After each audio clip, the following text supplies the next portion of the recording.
చెరుకు రైతుల సంబంధంగా మా ఆల్ ఇండియా కిసాన్ కౌన్సిల్ మీటింగ్లో చాలా బ్రహ్మాండంగా డిస్కస్ చేశాము.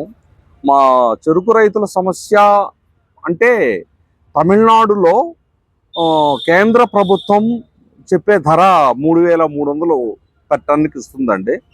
300 రూపాయలు ఆ స్టేట్ గవర్నమెంట్ వేసి 3,650 దొరుకుతా ఉన్నది. అంటే ముళ్ళ తుమ్మ ఉన్నది కదండి, అది రేట్ ఎంత తెలుసా? ఇప్పుడు ఒక టన్ను అది 4,000 రూపాయలు. తుమ్మ కొయ్యి ముళ్ళ తుమ్మ కొయ్యి ఒక టన్ను 4,000 రూపాయలు.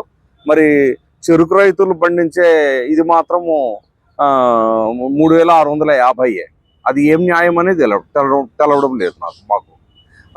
రెండో సమస్య ఏంటంటే, ఇప్పుడు మేము ఏం కోరిక పెట్టినామంటే 4,500 రూపాయలు ఒక టన్నుకి పెట్టి తమిళనాడులో ఉద్యమాలు చాలా జరుగుతూ ఉన్నాయి.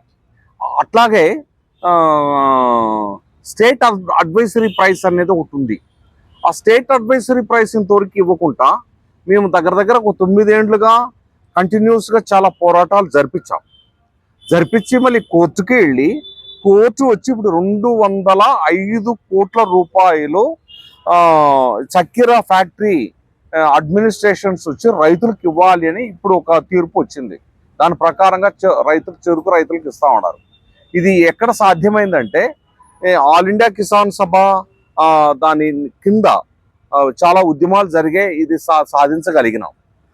అట్లాగే మీరు కాఫీ రైతులను చూశారంటే వాళ్ళ దగ్గర కాఫీ గింజలు ఒక కిలో గింజలు వచ్చి 100 రూపాయలకి తీసుకుంటారు. అయితే ఇప్పుడు కిలో పౌడర్ ఎంత అంటే మార్కెట్లో 1,000 రూపాయలు, 1,000 రూపాయల దాకా, 1,700, 1,800 దాకా పోతా ఉన్నది. ఇక్కడ 100 రూపాయలు నా దగ్గర తీసుకున్న కాఫీ పొడి ఆడ 1,800 రూపాయలకి ఇస్తే ఎవరు దాంట్లో లాభపడుతున్నారు? ఆదాయం ఎవరికి? కార్పొరేట్స్గా చాలా, లేకుంటే రైతులుగా? ఇది ఇప్పుడు ఆల్ ఇండియా కిసాన్ కౌన్సిల్లో చాలా బ్రాడ్గా చాలా డిస్కస్ చేయడం జరిగింది. దీనికి అగెయిన్స్ట్గా ఒక న్యాయమైన మాకు ధర కావాలి. జీవితాలను కోల్పోతున్న కాఫీ రైతులను కాపాడాలి, జీవితాలను కోల్పోతున్న చెరుకు రైతులను కాపాడాలి.